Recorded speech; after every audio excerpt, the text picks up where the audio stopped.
Prenons Romains chapitre 13, le verset 1 à 7. Celle où celui qui a la page peut nous faire la lecture. Romains. Maman, c'est quelle version? Ta version là? C'est la vie nouvelle, parce qu'il y avait des mots que je entendais hier, là, ça. Donc, vie nouvelle, ok. J'aimerais que, lisez dans votre version, quelqu'un aussi peut lire aussi dans l'U-second. Donc, notre maman et puis un bien-aimé aussi. Si on peut le faire avec le micro, comme nous sommes en direct, pour que le son puisse ressortir. Romains 13, 1 à 7.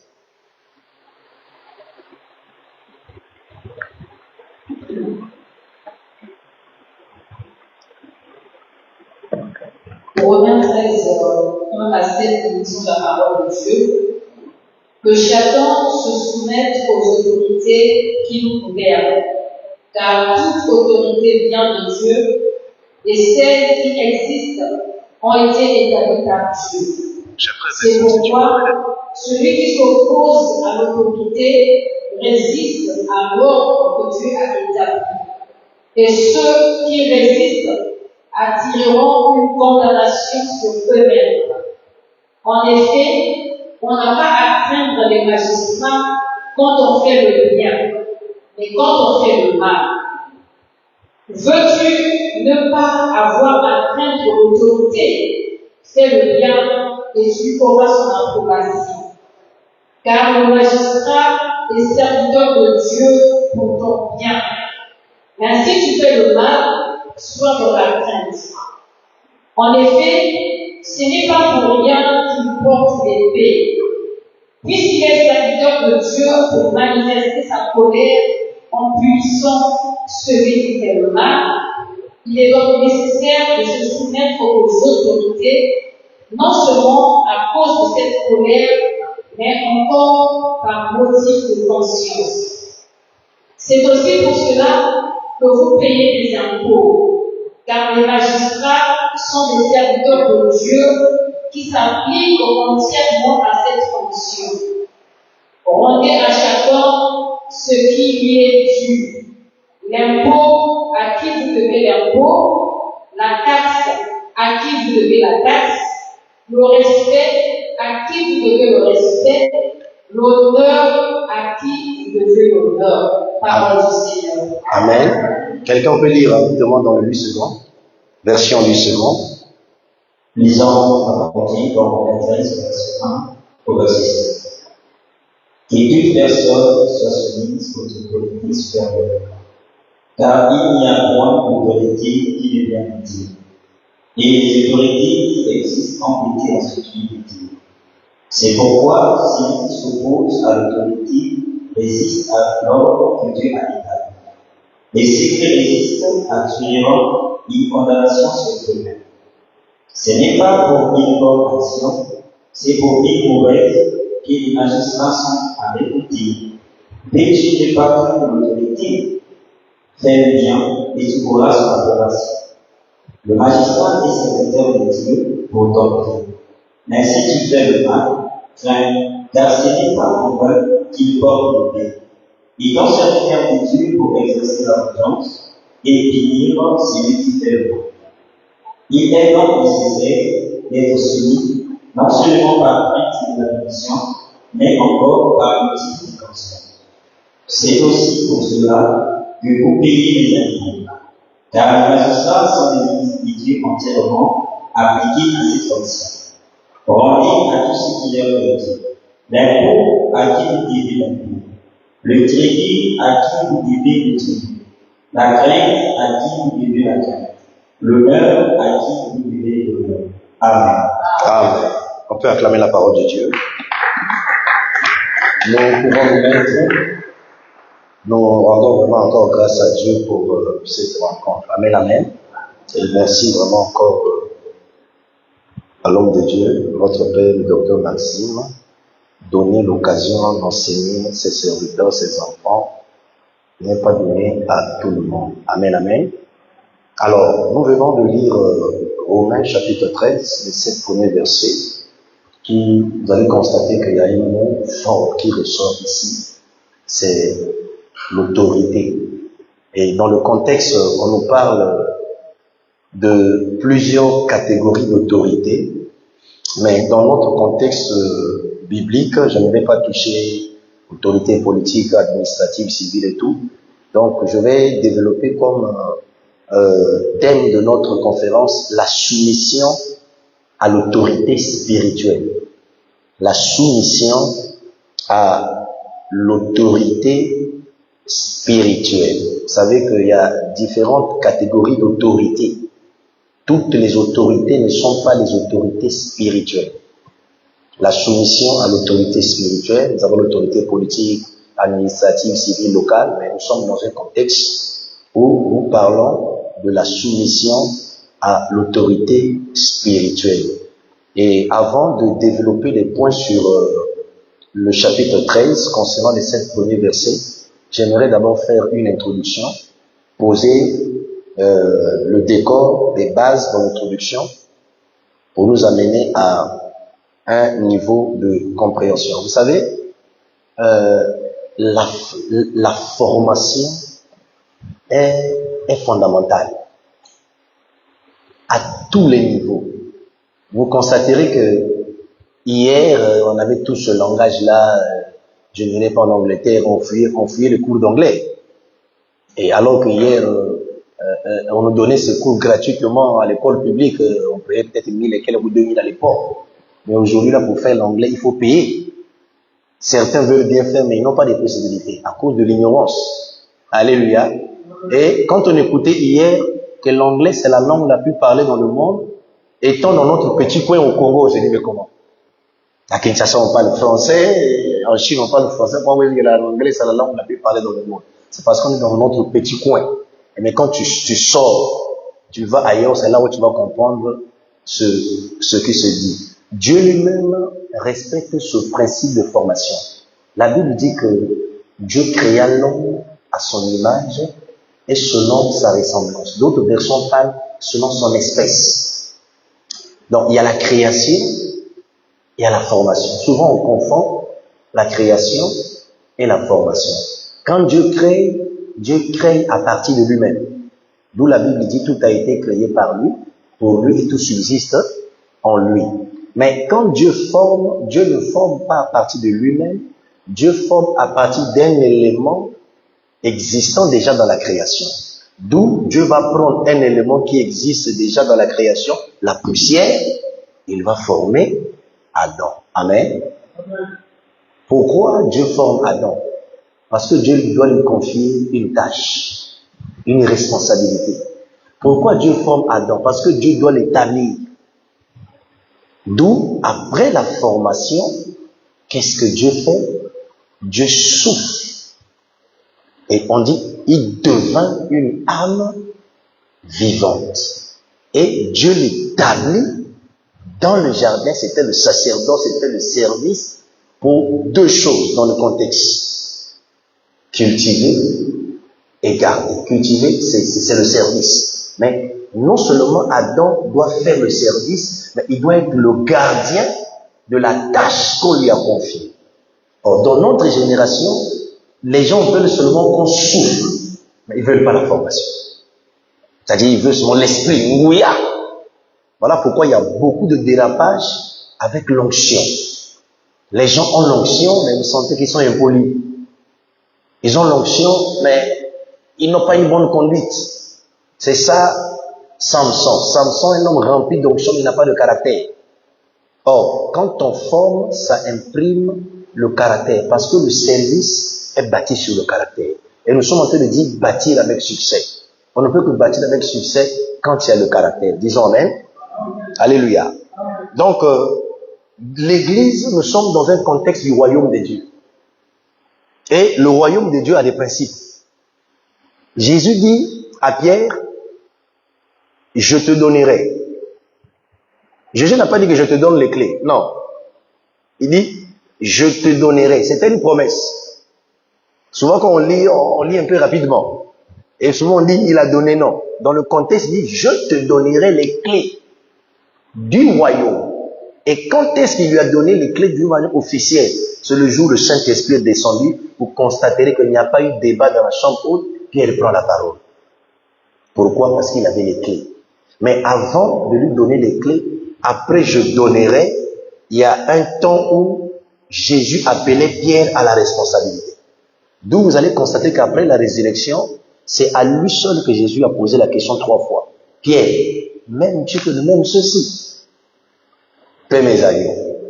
Au lieu de dire Père mes brebis.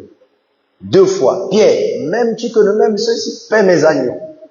3e fois. Pierre, m'aimes-tu que de même ceci? Il change. Père mes brebis. Le contexte, vous connaissez que Pierre fut attristé. Pourquoi? Pierre s'est souvenu comment il a régné le Seigneur 3 fois. Alors, avant que le Seigneur puisse confier la charge, la responsabilité à Pierre, il lui dit, m'aimes-tu? Donc on ne peut pas servir Dieu en servant les hommes sans aimer Dieu. Quand on aime, il y a la passion. Or, beaucoup servent avec l'ambition et non la passion. C'est ceux qui ont fui la formation. Or, lorsque on subit la formation, on reçoit la passion de l'œuvre de Dieu. Et quand on a la passion de l'œuvre de Dieu, on ne travaille pas pour une cause quelconque, mais on travaille pour la cause du royaume de Dieu. Amen. Et Jésus dit, mes agneaux, mes brebis. Là, c'est encore le test des détails, les moindres. Parce que les agneaux sont les petits des brebis. Or, beaucoup veulent d'abord qu'on leur confie les brebis sans passer par les agneaux. Or, les caprices des agneaux et les caprices des brebis, ce ne sont pas les mêmes. Alléluia. Ce ne sont pas les mêmes. Parce que l'agneau ne peut pas se retrouver dans l'ombre de la vallée de la mort. Non. Il est encore petit. L'agneau est dans la bergerie. Mais la brebis peut se retrouver dans la vallée de l'ombre de la mort parce qu'elle est déjà mature. Mais malgré sa maturité, elle reste toujours sous le contrôle du berger. D'où vous allez constater que le psaume 23, c'est la brebis qui témoigne son berger. Et plus tard, dans Jean 10, c'est le tour du berger qui vient témoigner ses brebis. Disons Amen. Donc, chaque fois quand tu donneras le bon témoignage de ton Père, Dieu fera que ton Père va donner aussi ton bon témoignage. Amen. Donc, il y a des principes du royaume de Dieu que les enfants de Dieu et les ouvriers ne doivent pas ignorer. Et parmi les principes, il y a le principe de l'autorité. Ça veut signifie que dans l'Église, on doit comprendre la notion de l'autorité. Lorsqu'on a un souci, on a un problème, par exemple, on est malade, on va chez le médecin nous prescrit une ordonnance et quoique nous allons acheter le médicament pour notre propre sou, mais cela n'exclut pas de respecter la notice. Alléluia. Tu dois lire, il y a les indications, il y a les contre-indications, il y a la prise, il y a les effets secondaires. Donc pour éviter tout ça, tu dois prendre connaissance de la notice. Disons Amen. C'est les mêmes choses pour le royaume de Dieu. La parole vient comme notre médicament, mais on doit prendre aussi connaissance des principes pour savoir comment fonctionner et bâtir avec succès. Et le principe de l'autorité est le premier principe dans le royaume de Dieu. Le principe de l'autorité est le premier principe dans le royaume de Dieu. Pourquoi? Parce que nous ne pouvons pas vivre longtemps et prospérer dans le royaume de Dieu si nous ne comprenons pas ce principe. Nous sommes appelés à vivre longtemps et à prospérer dans le royaume de Dieu. D'où, pour vivre longtemps, il faut comprendre ce principe de la soumission à l'autorité. Regarde, je prends un exemple. Dans le foyer, on dit au nom de ton père et ta mère, tu prolongeras quoi? Les jours. Donc tu peux chasser les démons, tu peux faire ce que tu veux, jeûner 1000 jours, mais si tu n'honores pas les parents, tu ne vas pas prolonger tes jours. Donc le principe pour prolonger les jours, il faut honorer. Dieu est dans sa parole. Tu peux beaucoup prier, chercher l'argent, parce que tu vas citer le verset, il est venu donner la vie en abondance, tu n'auras jamais l'abondance. Aussi longtemps que tu ne respectes pas le principe.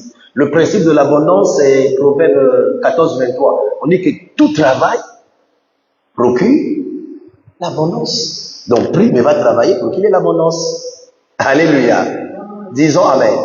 Quand Dieu dit que lorsque vous apportez la dîme, je vais menacer celui qui dévore. Bon, toi, tu n'as rien. le dévoreur va venir vraiment. Tu dois avoir un champ qui va susciter la convoitise de celui qui va dévorer. En ce moment, Dieu s'engage pour dévorer celui qui viendra dévorer. Mais tu ne fais rien. Pourquoi? Parce que tu ne respectes pas le principe. Disons Amen. Alléluia. Alors, nous écrivons grand 1, ce que la Bible dit de l'autorité. Ce que la Bible dit de l'autorité. Nous sommes dans le contexte de l'autorité spirituelle qui n'est autre que l'homme de Dieu, loin des dieux que Dieu a établi dans l'Église.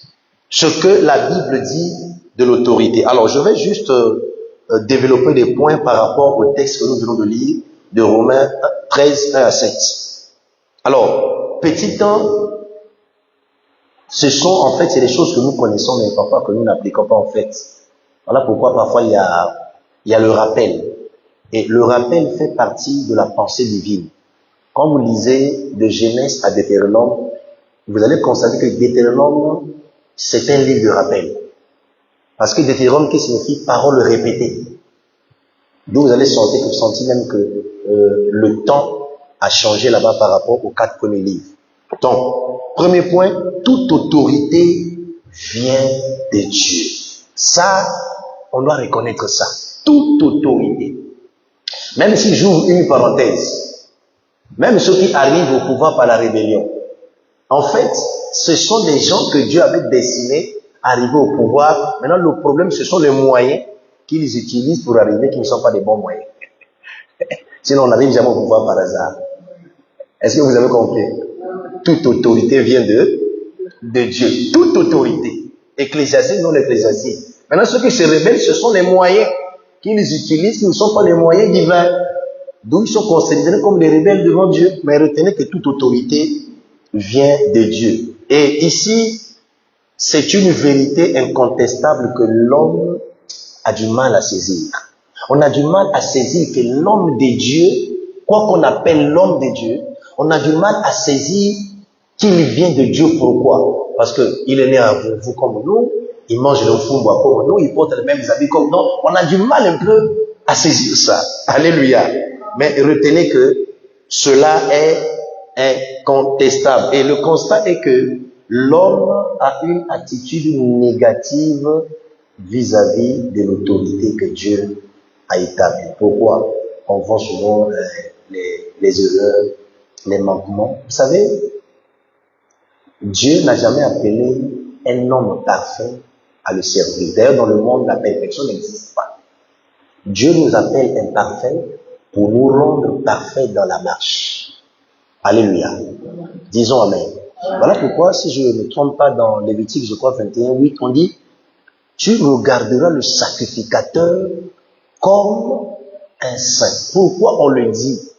C'est une façon d'amener ceux qui travaillent sous l'autorité à avoir un regard de considération, de respect vis-à-vis de l'autorité pour que le principe divin soit respecté et que le but de Dieu soit accompli. Disons Amen.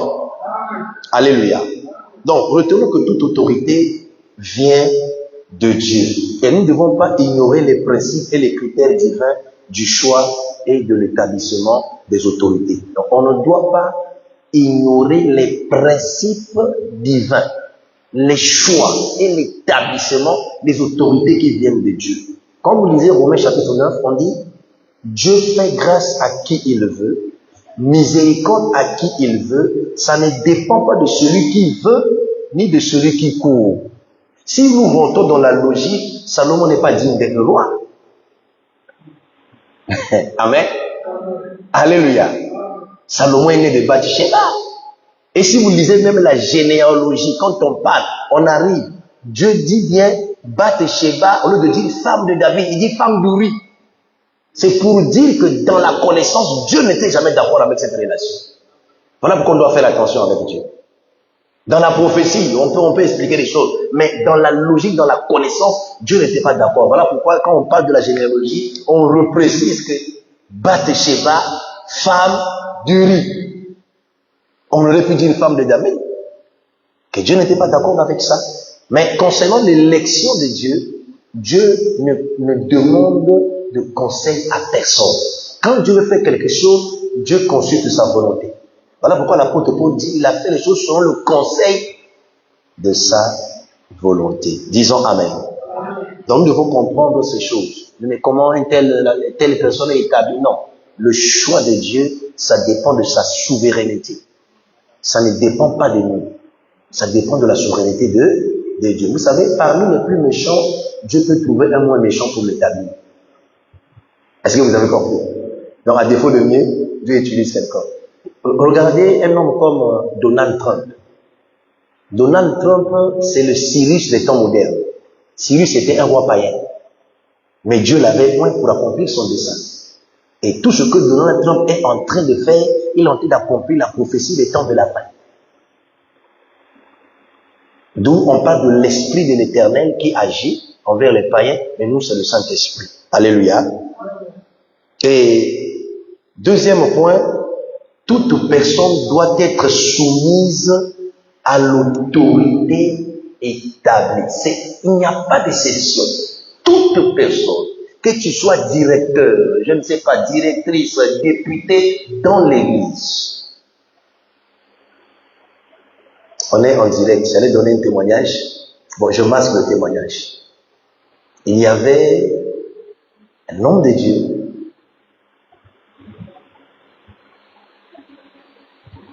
qui gérait une église à l'époque. Et c'est la première dame de la nation qui est venue à l'église. Et les protocoles sont allés faire asseoir la dame à l'endroit qui n'était pas indiqué. Quand l'homme de Dieu est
on ne peut pas aller loin dans le royaume de Dieu. On ne peut pas connaître le succès si on n'est pas soumis à l'autorité établie. Troisième point.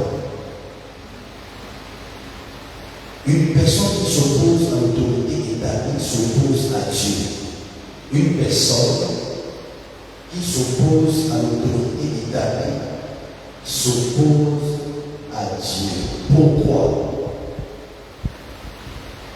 Une personne qui s'oppose à l'autorité établie s'oppose à Dieu. Pourquoi nous le disons? C'est parce que tout simplement, Dieu s'identifie aux autorités. Dieu s'identifie aux autorités. Il va dire, ne touchez pas à mes soins. Il dit, mes soins, c'est son onction qui est dans l'homme. Au départ, l'homme sans onction est tellement ordinaire. Quand tu reçois l'onction, il devient loin. On l'appelle loin de Dieu, les soins de Dieu. On ne doit pas les toucher pour voir, parce qu'en ce moment, ils ont changé de statut. Et ils sont donnés un pouvoir divin, d'une autorité divine qui doit exercer. Alléluia. Amen. Disons Amen. Amen. L'autorité est hiérarchique. L'autorité, c'est une hiérarchie. Et si on ne comprend pas cela, c'est difficile. Regarde un homme dans les Écritures à respecter la hiérarchie. Quand vous lisez la Bible, pourquoi ce qu'on était obligé de dire j'ai des soldats sous mes ordres, je dis à l'un va et il va, et à l'autre vient, pourquoi il était obligé de dire tout ça pour se dire son serviteur? Il n'était pas obligé. Mais s'il disait ça parce que c'était un homme, c'est un soldat qui était bien formé, il connaît la hiérarchie. Il a compris que, étant une autorité, étant un centenier, ici qu'il y a l'autorité hiérarchique, que la personne qui est devant lui, c'est l'autorité suprême par la personne de Christ. Il veut tout simplement dire, de la même manière que je peux donner l'ordre à un subalterne, toi qui es l'autorité établie supérieure, tu peux donner l'ordre à la situation qui te demande au secteur, la situation va partir. En réalité, ce n'est pas d'abord la prière et l'intervention de Jésus qui a d'abord guéri le serviteur. C'est d'abord la soumission de ce centenier qui a fait de sorte que son serviteur soit guéri. Il y a beaucoup de gens parfois qui sont malades, qui ont des problèmes très sérieux dans l'église, dans sa séquence, parce qu'il y a un problème de soumission à l'autorité d'État. Disons Amen. Alléluia. Amen. Alléluia. Amen. La soumission, vous savez, c'est un lieu de sécurité. Lorsque vous êtes constamment soumis, vous êtes en sécurité. Vous constatez que je reviens sur Absalom. Absalom était en sécurité parce qu'il était soumis à l'autorité de son père. Et Joab pouvait prendre une petite personne et puis il a été tué. Et je venais de dire qu'il est mort suspendu contre le ciel. Il a été impresse à cause du manque de soumission, tellement encore une chose sur lui. Pourquoi Dieu dit tellement une chose sur lui, c'est la chose sur lui? Quand elle va dans les airs avec les choses d'oiseaux. Et quand il vient au milieu des oiseaux, il dit que je suis votre frère, votre soeur, votre mari. On voit les airs, mais quand on voit ton corps n'est pas pareil à notre corps. On le chasse du ciel, ils sont sur la terre. Là, il va marcher les soumis, donc je suis votre soeur, votre mari. Mais tu as notre corps, mais nous, on n'a pas les airs, on les chasse. Donc, le ciel, on les chasse, et on peut se rester suspendu. Donc, évitons d'être une chose soumise dans la marche chrétienne, soyons les bénis qui sont soumises au berger. Disons Amen. Amen. Et nous disons que, pourquoi nous disons que Dieu s'identifie à ceux qui l'ont établi? C'est parce que Dieu est au-dessus de l'échelle de l'autorité. Parce que l'autorité est hiérarchique, il y a une échelle. Dans le monde, on parle de pyramide. On peut utiliser l'expression échelle. Là, maintenant, vous allez constater que quand Jacob a vu l'échelle à partir du sol, jusqu'au ciel, dans la partie du sol, on dit qu'au sommet de l'échelle, il y avait Dieu. Et on dit que les anges montaient et descendaient. Les anges ne peuvent pas monter, arriver au sommet et être au-dessus de Dieu. C'est impossible.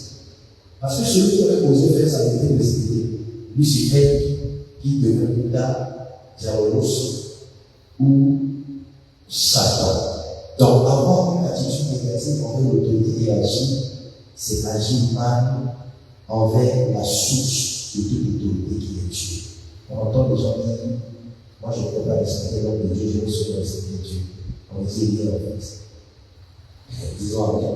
Parce que Dieu s'identifie à ceux qui a établi comme autorité. Disons amen. Amen. C'est le quatrième point de cette année. Quatrième. C'est le quatrième. Ça, c'est le troisième point. On va passer dans le Maintenant, on est le quatrième. Donc, j'ai posé la question pour voir si là-dessus. Dieu obéisse. Toute autorité a le pouvoir de punir. Toute autorité a le pouvoir de punir. Pourquoi? Parce que les autorités possèdent les droits et les moyens de punir. J'aimerais que nous puissions lire le verset 4 du chapitre 13 de Romains.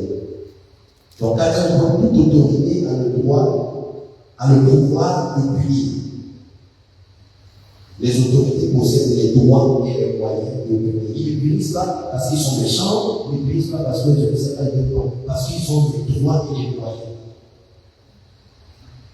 Relisons le verset 4 du chapitre 13. De ce que je viens de dire, les autorités possèdent les droits et les moyens de punir. Rapidement. Car le magistrat est serviteur de Dieu pour ton bien. Mais si tu fais le mal, sois dans la crainte. En effet, ce n'est pas pour rien qu'il porte l'épée.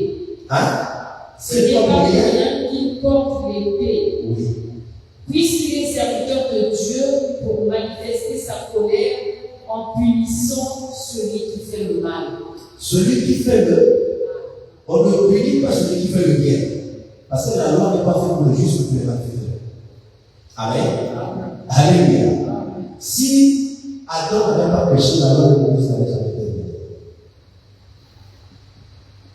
Si Adam n'avait pas péché, il n'avait pas parlé de la loi de Moïse. Parce que la loi n'était pas pour le péché. Alors, comme la loi était capable, alors on conduit jusqu'à Christ. Qu'est-ce que nous constatons dans cette génération? Tu te comportes mal ici. Ton pasteur qui est l'autorité spirituelle, qui a le droit, le pouvoir, les moyens de te punir, il te punit, tu quittes l'église pour aller exercer dans une autre église. Jamais reçu beaucoup de serviteurs comme ça.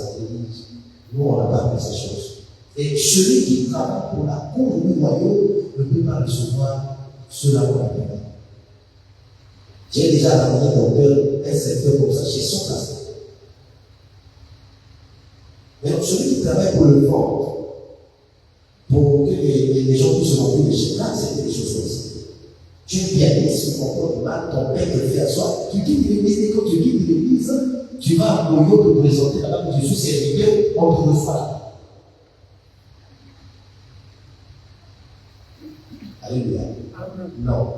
Ici, on parle de l'épée. L'épée ici, c'est ça le droit, le pouvoir. Vous savez, une autorité a le pouvoir d'exercer son autorité. Le pouvoir, c'est la puissance. L'autorité, c'est le droit d'exercer le pouvoir. Voilà pourquoi, quand les pharisiens voyaient la puissance manifestée par le ministère de Jésus, ils ont dit de quel droit faire ces choses?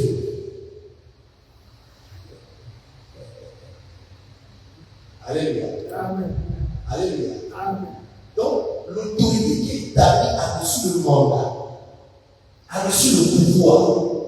Alors, comme vous allez constater qu'un président de la République peut être lieutenant, et puis il dirige Jésus. Comment vous expliquez ça? Parce qu'il a reçu autorité comme étant le premier magistrat, le garant de toute la nation. Par exemple, le Traoré, c'est capitaine. Niger, des généraux, des colonels. Lorsque un colonel se retrouve devant un général, le colonel se soumet. Mais lorsque le général et le colonel se retrouvent devant lui, ils sont d'accord. Pourquoi? Parce qu'il est le premier garde. Voilà pourquoi, à un moment donné, on appelle le chef de l'État, chef des armées. Toutes les armées qu'on fait, de l'air, de terre, de viande et tout. Pourquoi? Parce que c'est la première autorité qui est l'armée. Donc l'homme de Dieu a été. Il n'a pas seulement la carotte pour l'adoucir, non, il a aussi l'épée. En d'autres termes, il a le bâton, il a la houlette. Mais les brebis ont plus la houlette que le bâton. Parce que la houlette ne fait pas mal. Le bâton doit te faire mal. Vous savez, quand Dieu appelle le sol de répondre à une expression, il te serait dû de rejeter contre les aiguillons. Un aiguillon, c'est un instrument dont on utilisait pour dresser les bœufs. Donc il y avait la corde et au bout, c'était comme une forme de flèche en métal. Donc quand le bœuf était têtu, quand on le tapait, on le redressait, quand on tirait, ça le blessait. On va dire qu'il sera dû de régérer, c'est-à-dire de résister. Parce que celui qui l'a payé est une autorité suprême. Or, sauf résister déjà aux autorités ecclésiastiques en demandant, en exigeant des lettres pour aller combattre l'Église. D'où le nom Saul signifie celui qui est exigeant. Quand Dieu l'appelle, Dieu enlève le S. Il met le P, le moins. Parce qu'il veut être lisé fort. Disons Alléluia. Cinquième point. Celui qui sauve. Tout ce que je dis ici, c'est compris dans Romains 13. Je ne fais que détailler. Cinquième point. Celui qui s'oppose à l'autorité établit, ça dit la condamnation. C'est écrit là.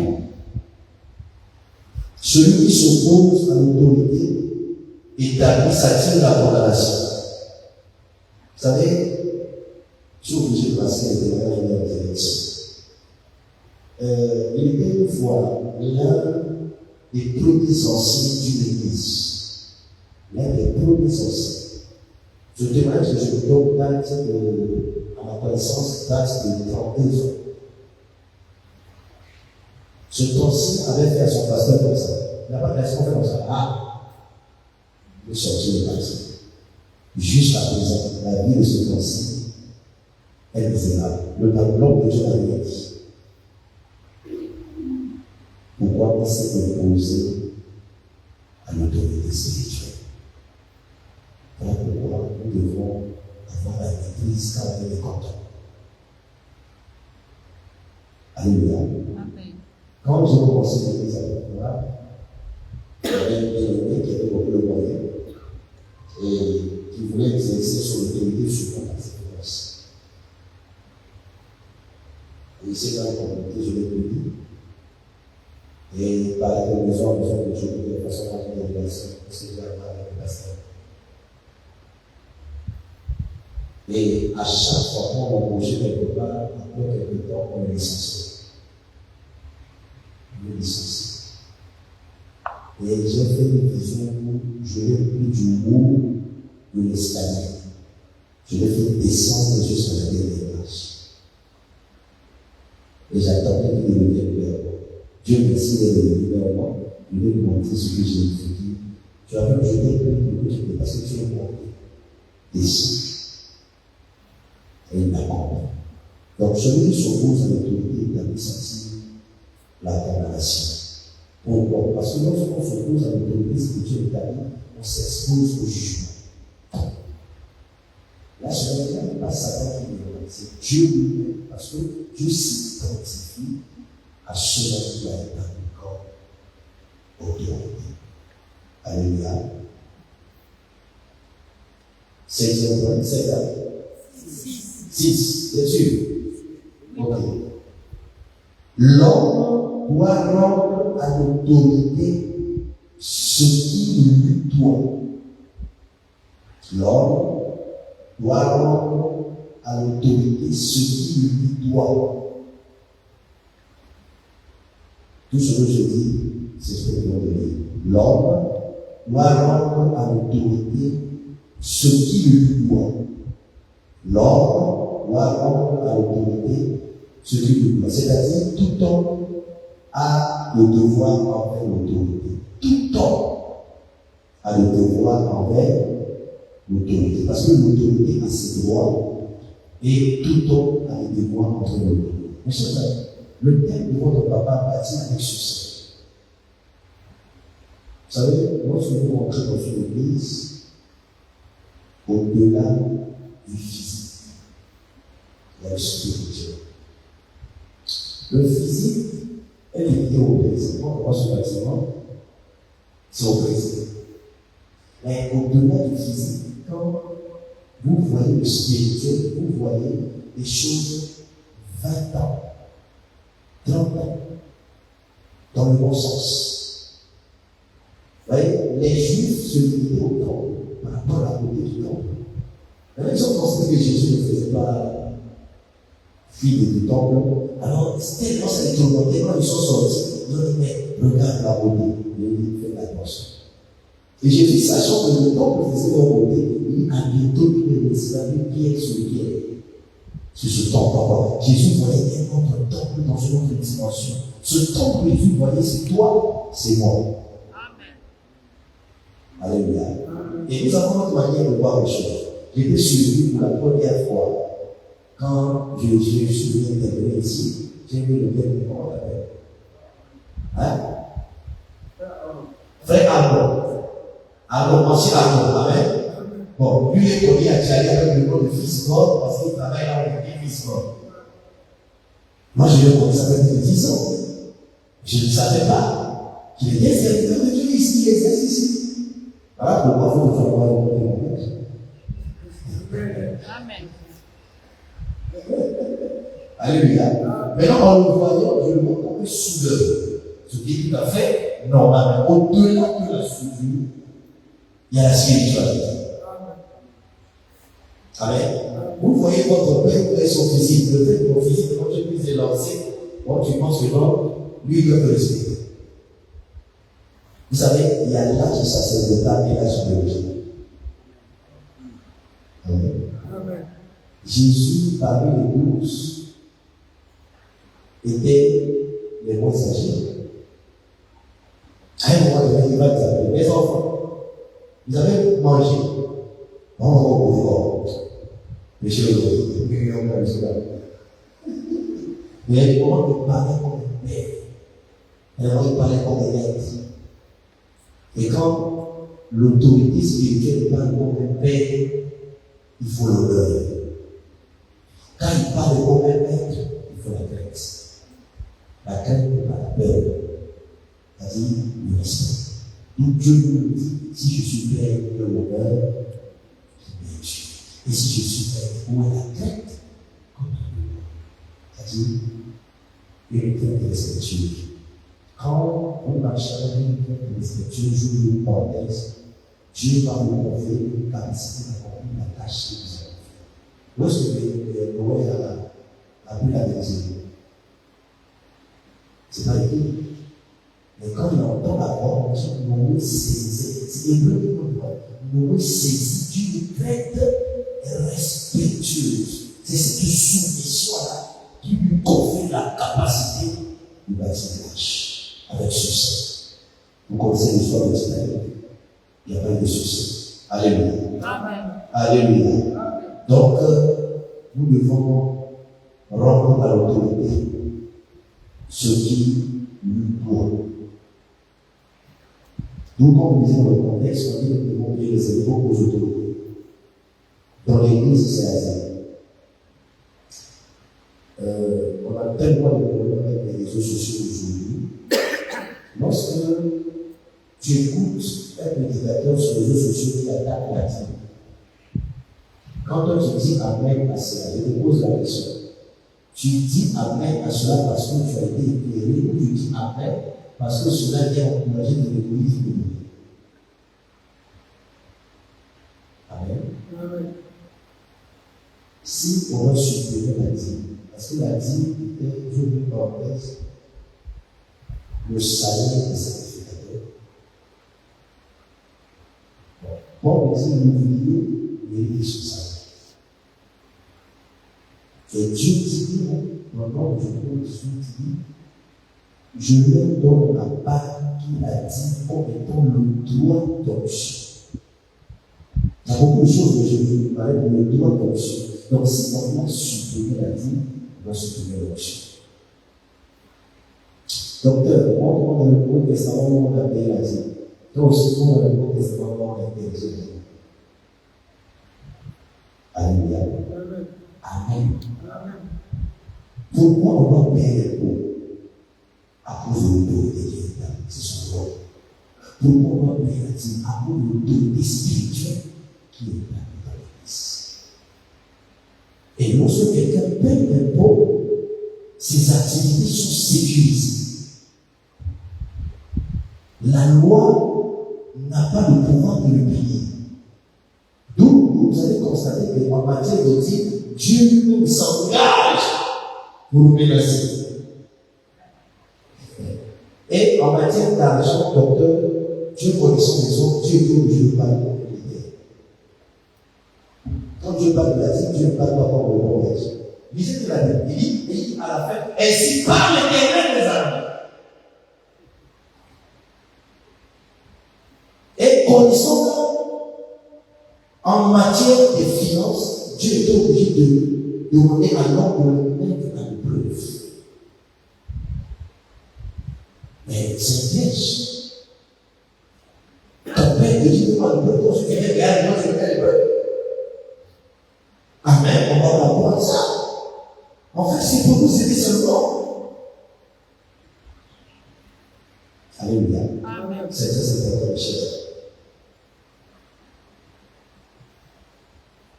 Deux grands deux. Donc j'avais dit un grand un. On a développé grand un. Grand un, ce que la Bible dit de l'autorité. Maintenant, grand deux. Grand deux, nous écrivons pourquoi Dieu établit-il les autorités? Pourquoi? Parce que la Bible, c'est le comment, le temps, le pouvoir, le où. Ça nous aide, on se pose cette question. Pourquoi Dieu établit-il les autorités? Pourquoi?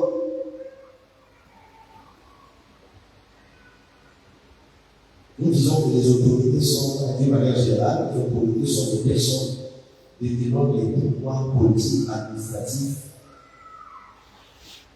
et spirituels, légaux. Les autorités sont des personnes détenant les pouvoirs politiques, administratifs et spirituels légaux. Et dans notre contexte, nous sommes en train de parler de l'autorité spirituelle qui détient un pouvoir légal. Parce qu'on peut détenir un pouvoir d'une manière illégale, ce qu'on appelle usurpation. Si Lucifer avait été précipité parce qu'il a voulu usurper l'autorité de Dieu.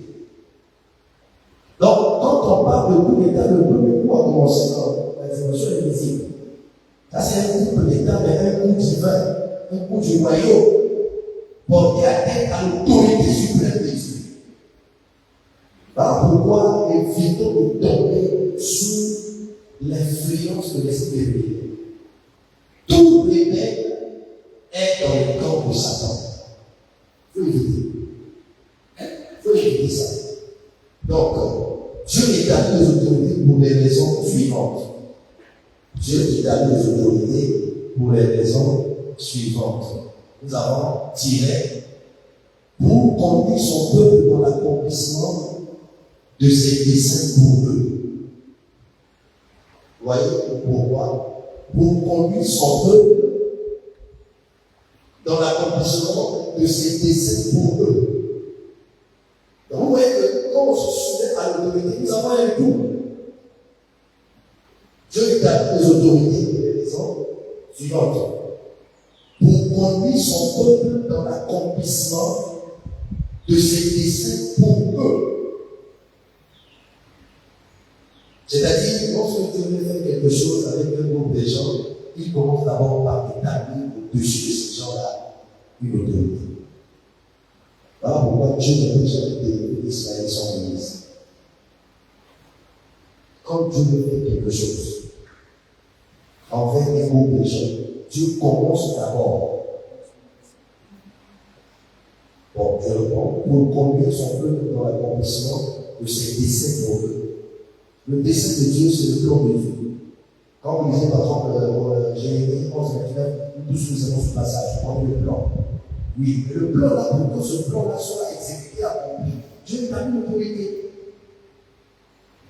Voilà pourquoi, quand Dieu, par les pères, confessait les déclarations de Dieu, dit que c'est l'œuvre du Dieu de ton Père qui t'aidera. C'est l'œuvre du Tout-Puissant qui te bénira. La bénédiction est déjà là, mais il faut respecter la hiérarchie. Béni soit le Dieu et Père de notre Seigneur Jésus-Christ, qui nous a bénis de toutes sortes de bénédictions dans les lieux célestes, non, en Christ. Donc, Christ est l'autorité que le Père a établie. L'autorité spirituelle qui est l'agent humain dans le contexte de l'Église est le responsable de l'Église locale.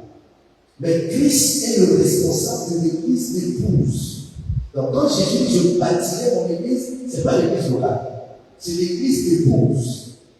Et c'est lui qui est l'autorité. Nous Paul dit qui est la tête de l'Église, qui est son corps, l'épouse. Et on ne peut pas être béni par le Père sans Christ.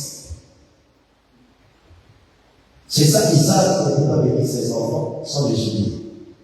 Amen. Et le véritable génie, c'est notre Seigneur Jésus-Christ. Donc, je vais répéter que sans Moïse, Israël n'a pas quitté l'Égypte. Sans Josué, Israël n'est pas rentré à Canaan. C'est pour dire que Dieu utilise les autorités pour nous faire entrer dans notre destinée. Dieu utilise les autorités pour nous faire entrer dans notre destinée. Chaque enfant de Dieu, chaque ouvrier, chaque serviteur a une destinée.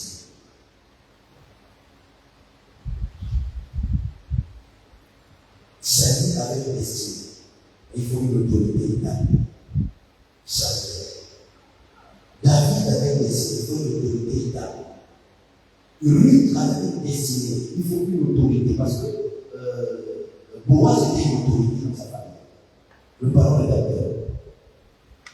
Donc Dieu établit cette autorité-là pour nous faire entrer dans notre destinée. Le peuple lui-même ne peut pas entrer dans sa destinée.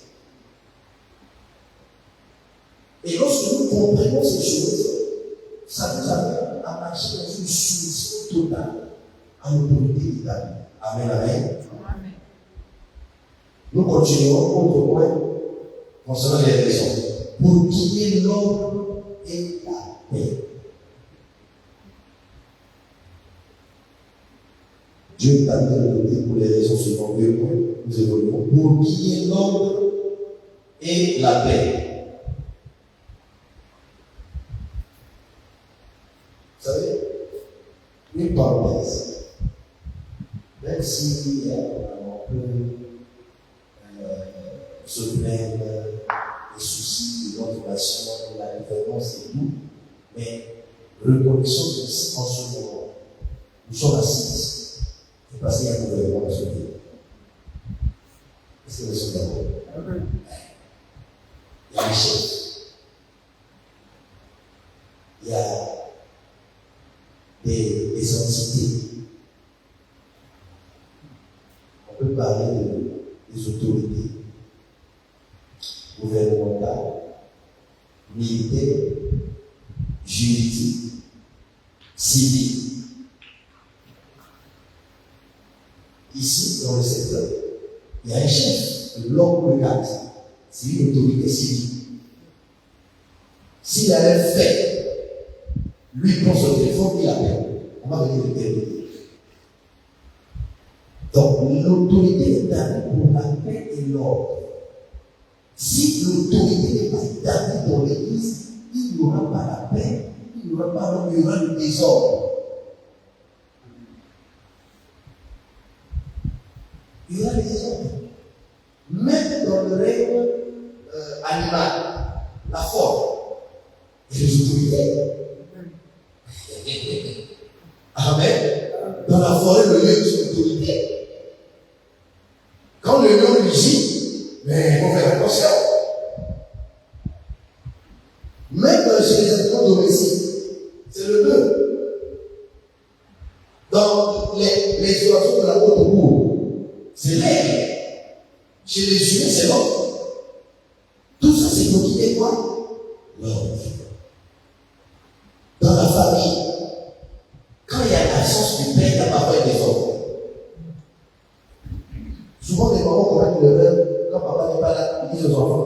Philippe, papa est l'église.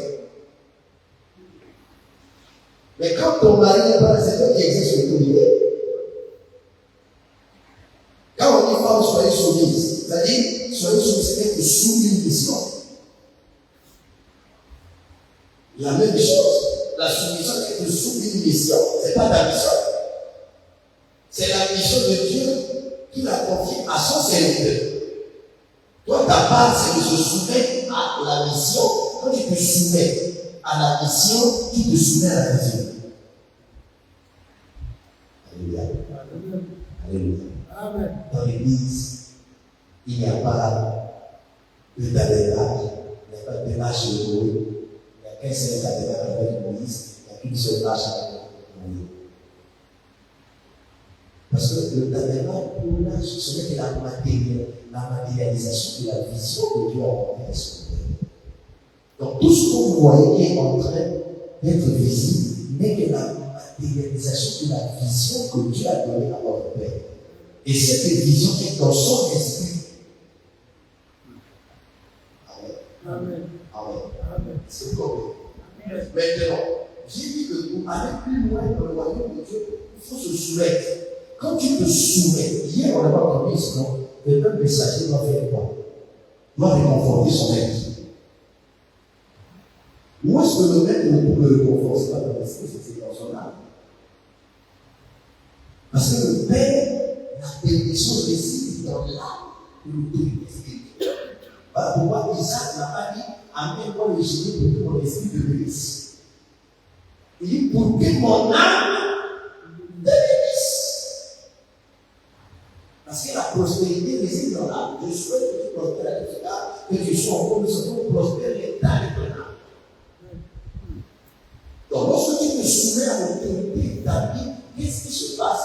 L'âme de ton Père est disposée. L'âme est réconfortée. L'âme est mise dans les bonnes conditions pour libérer les paroles à ton égard, pour que tu entres dans ta destinée.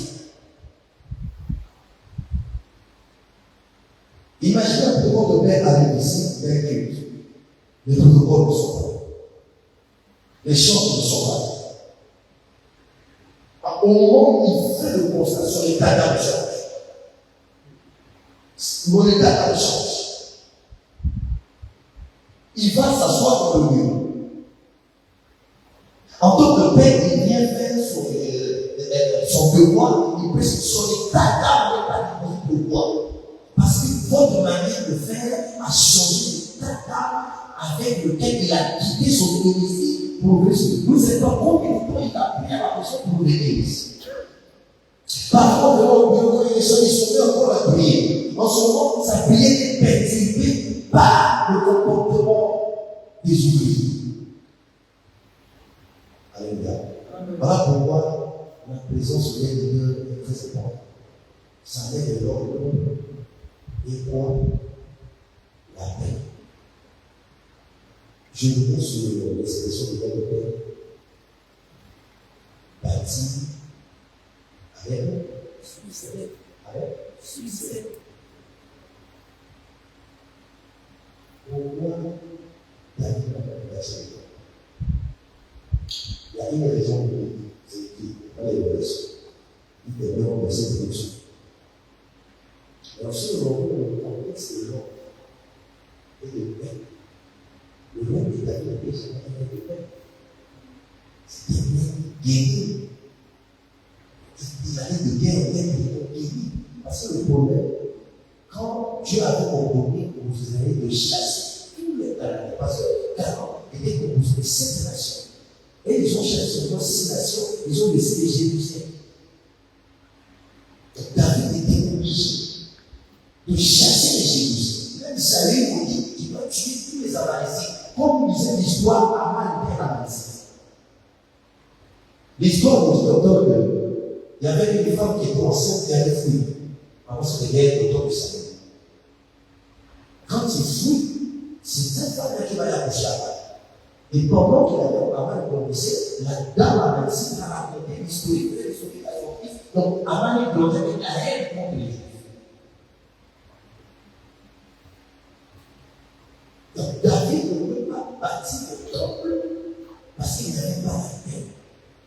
paix est un facteur de capital. Donc vous allez constater que celui qui a bâti les temples, son nom est lié même à la paix. Salomon est censé pacifique. Et il n'a pas eu un seul coup de balle de balle au règne de Salomon. C'était un règne pacifique. C'est pour dire que quand il y a le monde et la paix, on peut bâtir la société. Et quand il n'y a pas le monde et la paix, on ne peut pas bâtir la société. On va perdre du temps. C'est l'idée dans les départements, dans les commissions, l'homme de Dieu, lui, rassembler les gens, le conseiller, on peut le perdre du temps. Est-ce que vous comprenez? Il y a des désordres, on ne peut pas bâtir dans le désordre. C'est la raison pour laquelle Dieu a établi les autorités. Vous savez pourquoi? Le livre de Juge a été interrompu. Manque de leadership. Jésus n'a pas laissé faire. Maintenant, comme Dieu ne juge jamais, Dieu était obligé de procéder au leader de mon tout. Il y a au moins 16 leaders appelés. Je ne sais pas si vous avez constaté que c'est la seule période où Israël captivité délivrance. Captivité délivrance. Pour commencer à crise de leadership. Quand il y a crise de leadership, absence de leadership, il n'y a pas l'ordre, il n'y a pas la paix. Et vous allez constater que c'est dans le livre des juges qu'il y avait la confession de Dieu à Shalom, avec Gédéon, l'Éternel montre paix. Donc ne voyez pas seulement l'homme de Dieu sur le plan visible, non. La présence de l'homme de Dieu est capitale dans l'Église. Elle est capitale. Parce que ça, c'est l'ordre et la paix. Disons. Alors, comment les autorités établissent-elles l'ordre et la paix? Comment les autorités établissent-elles l'ordre et la paix? Ça, c'est des choses que mon père fait déjà avec beaucoup d'informations par rapport à la Bible. En instruisant. Par rapport au temps, nous serons deux cas. En instruisant. Comment les autorités établissent-elles? Ça, c'est juste la suite du point pour qui est de l'ordre et la paix. Comment les autorités établissent l'ordre et la paix? Petit en instruisant. Vous savez, en Israël, les leaders de Moïse, Josué, Esdras, faisaient des lectures publiques. On lisait la loi. À cette époque, cette façon, cette pratique, c'était une manière d'instruire le peuple. J'ai lu un passage dans le sens où la Bible dit que Dieu a manifesté ses voies à Moïse et ses œuvres à son peuple. Je me suis posé la question, pourquoi il a manifesté les voies à Moïse et les œuvres au peuple? Je vous dis, le leader serait censé instruire, enseigner la voie, pour que les œuvres qui vont se manifester en faveur du peuple se manifestent dans les voies de Dieu. Est-ce que je vous comprends? Parce que vous avez des œuvres qui se font dans ce temps de la fête, ne sont pas des œuvres dans les voies de Dieu, là, il y a la magie, beaucoup de choses. Et vous constaterez que le peuple a fait le désir pour la première fois, mais pour Moïse, pour la troisième fois. Première fois, quand il faut. Deuxième fois, quand Dieu l'envoie. Troisième fois, quand ils sont avec le peuple. Donc, l'homme de Dieu a déjà fait des choses, un parcours. Il n'instruit pas seulement par rapport à la révélation, il instruit par rapport au vécu. Alléluia. Disons avant. Et quand chaque fois qu'on nous enseigne des orientations, un bon enseignement contre papa, c'est une instruction. Et l'instruction fait partie des quatre volets de l'écriture qui est inspirée. Toute l'écriture est inspirée de l'étude pour l'esprit, convaincre, corriger. Alléluia. Alléluia. Deuxième point, comment établir l'ordre de la paix? En corrigeant. En corrigeant. Pourquoi? Parce que toutes les autorités ont le droit de pouvoir et le moyen de punir tout acte ou toute personne qui mérite la punition.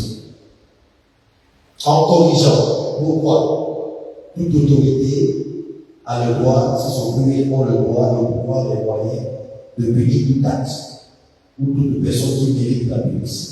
Donc la punition est biblique. C'est dans votre génération où on vous punit, vous quittez l'église. Vous punissez le pasteur de je ne sais pas quoi. Méchant, le pasteur est contre mon appel, il est contre mon succès, le pasteur est jaloux de moi. Excusez-moi, on étouffe. Ici, là, on étouffe mon ministère. Non. N'oubliez pas que les AC, c'est une grande communauté respectable dans cette nation et ailleurs. Et vous allez constater que je peux dire que les AC sont la première communauté dans cette nation qui est assise. Pourquoi? Parce qu'il y a des instructions de l'âge. Il y a des corrections.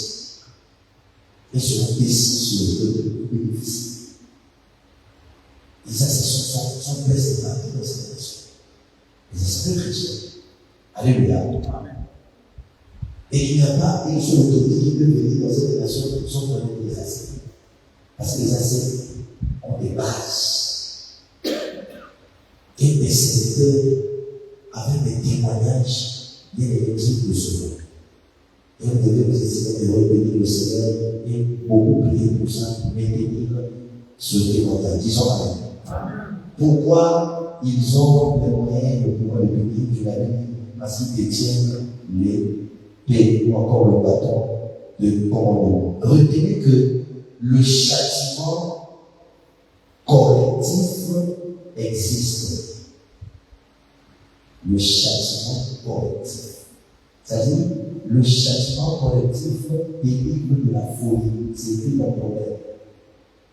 Voilà pourquoi la Bible nous permet de chicoter l'enfant. Cette chicote, c'est une correction. Vous allez constater qu'aujourd'hui, il y a des papas qui ont affiché un bon caractère parce que dans les années 60, 70, 80, ils avaient reçu les chicotes des surveillants de leur époque. Cette pratique avait discipliné la jeunesse de l'époque. J'ai vu comment à Tchali, une autorité militaire est descendue, aller taper un professeur dans une école parce qu'elle a tapé son enfant. Alléluia. Il y avait la discipline hier. Il y avait la discipline. Aujourd'hui, c'est une désordre totale. Maintenant, si nous manquons la discipline dans l'église, où est-ce qu'on va avoir la discipline? Je pose la question. Si on manque l'éducation, la discipline à l'église, où est-ce qu'on va avoir la discipline? Parce que l'église reçoit des indisciplinés pour les discipliner. L'église reçoit les mal éduqués pour les éduquer. Alléluia. C'est ça. C'est donc pas donc c'est très important de connaître ces choses. Grand les devoirs envers les autorités. Ça manque de nous souvenir, le manque de déjà envoyé, le manque de c'est possible. Grand 3, les devoirs. Donc c'est le pour de toute façon, c'est bien. Les devoirs envers les autorités. Et nous sommes dans un contexte de l'autorité spirituelle dans l'Église. 1. La soumission et l'obéissance.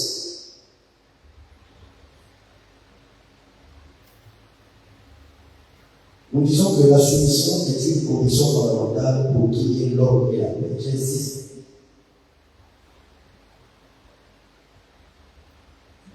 Les devoirs envers les autorités. Donc l'autorité spirituelle qui est l'ordre de Dieu établi dans l'Église. 1. La soumission et l'obéissance. Ce sont les deux aides qui vous permettent d'aller plus loin, plus haut. Et c'est une condition fondamentale.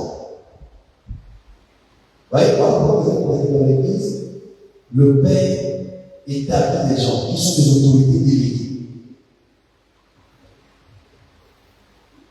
Chef X département. il ne sait pas de bon. C'est pourquoi c'est vous qui est l'ordre et la paix.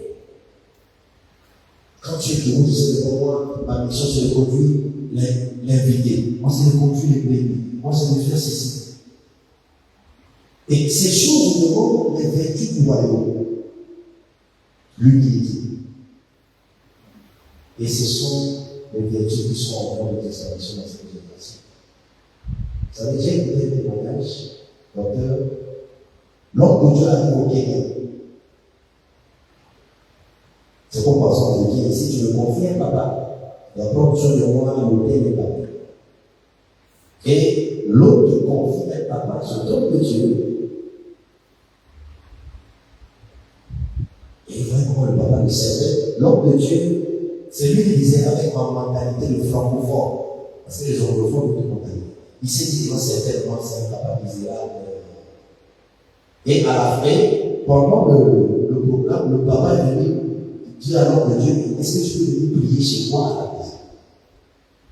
L'homme de Dieu va dire à son hôte, il y a son papa qui a associé que j'ai prié chez lui. L'autre a dit, oh, c'est une très bonne chose. Il a été marqué par la présence des pères de ce papa. Qu'est-ce qui se passe? Ok? Il le surgit. Le papa va conduire l'homme de Dieu. L'homme de Dieu se dit que non, certainement c'est la voiture de l'homme de Dieu qu'il a mis à mon disposition. Le papa là, non, il va me conduire. Certainement, il est dans les misères et tout. Je vais prier pour lui, pour que sa situation soit décomprise. Le papa conduit l'homme de Dieu, ils sont fait partir. Après, ils ont quitté la ville. Comme nous avons fait les montagnes. J'ai dit, qu'est-ce qu'ils sont? J'ai assez savoir. Après, ils sont arrivés quelque part, ils ont vu les gars. Et dans tout ça, ils ont dit, oui, c'est comme ça, c'est l'homme de Dieu, ce sont des peuple ici, c'est à lui qu'on s'allume ici. Après, ils sont arrivés que l'on montagne. Encore une fois. On a encore salué. Ils s'est dit, ma manière de penser à l'endroit de passer. À l'intérieur, ils vont comme ça, là, ils voient le fichier de ce papa en tenue de général. Il dit tout ce qu'il pensait de ce temps à l'église, ce qu'il faisait, avec le témoignage de l'humilité. Nous allons à Jakarta, nous allons à Kéré, nous disons, général, protocole. Amen. L'homme de Dieu, tout mon orgueil était tombé. Et le lendemain, le papa la vient devant la porte de l'hôtel. Coco, je vais le passer à la presse. Il dit non. La chaussure est disons. Donc, les vertus, c'est très important. Alors, l'autre, ça c'est important. Écoutez ça. On termine avec une idée sur le important. Écoutez. Dans toute communauté, il doit avoir deux points. D'un côté, ceux qui dirigent et décident. Dans une communauté, il doit y avoir d'un côté ceux qui dirigent et décident. Si vous voyez dans la communauté des ascètes, ceux qui dirigent et décident. Quand vous voyez ici, à votre maître autorité spirituelle, d'un côté. Mais non, de l'autre, ceux qui se soumettent et obéissent. Connaissez ce verset. Vous devez comprendre ça. Toute communauté, c'est la païenne ou ecclésiastique, d'un côté, il y a ceux qui dirigent et qui décident. De l'autre côté, il y a ceux qui se soumettent et obéissent. Ici, c'est votre Père qui dirige et décide par rapport à la vision. De l'autre côté, c'est vous êtes appelés d'abord à vous soumettre et à obéir. Ça, ce sont les deux principes qu'on doit comprendre dans toutes les entreprises, même dans les entreprises, pour créer les succès. Amen. Voilà. C'est à cette condition que les objectifs fixés peuvent être atteints. S'il n'y a pas ces deux principes, on ne peut jamais se fixer les objectifs, les atteindre et atteindre le but. C'est impossible. Nous terminons par trois petits points, quelques caractéristiques de la résurrection. quelques caractéristiques de la vraie soumission. 1. Elle vient de la reconnaissance de l'autorité établie devant le Dieu. Je l'avais déjà insisté. Elle vient de la reconnaissance de l'autorité établie de Dieu. Lorsque vous reconnaissez cela dans votre âme et conscience, vous êtes béni. Deuxième point.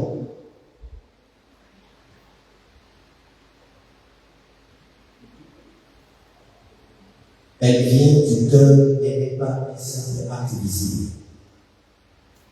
Elle vient du cœur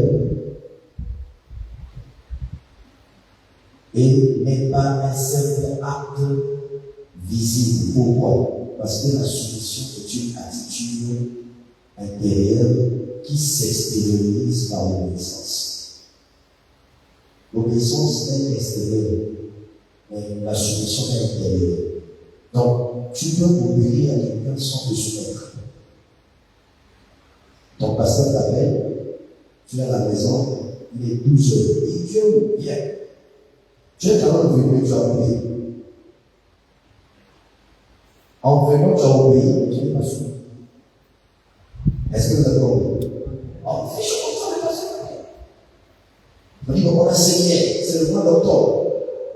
C'est la rentrée scolaire là-bas, la rentrée scolaire, c'est bien. On va contribuer. Vous venez quand même, vous avez obéi, vous n'êtes pas soumis. Elle vient d'un cœur transformé. La vraie solution vient d'un cœur transformé. Si le cœur n'est pas transformé, le cœur n'est pas né de nouveau. Pourquoi? Parce que le vieil homme ne se soumet pas facilement. Le vieil homme ne se soumet pas facilement.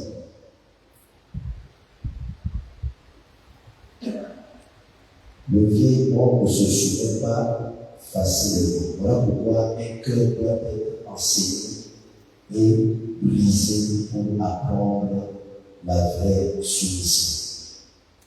Un cœur doit être enseigné et brisé pour apprendre la vraie soumission.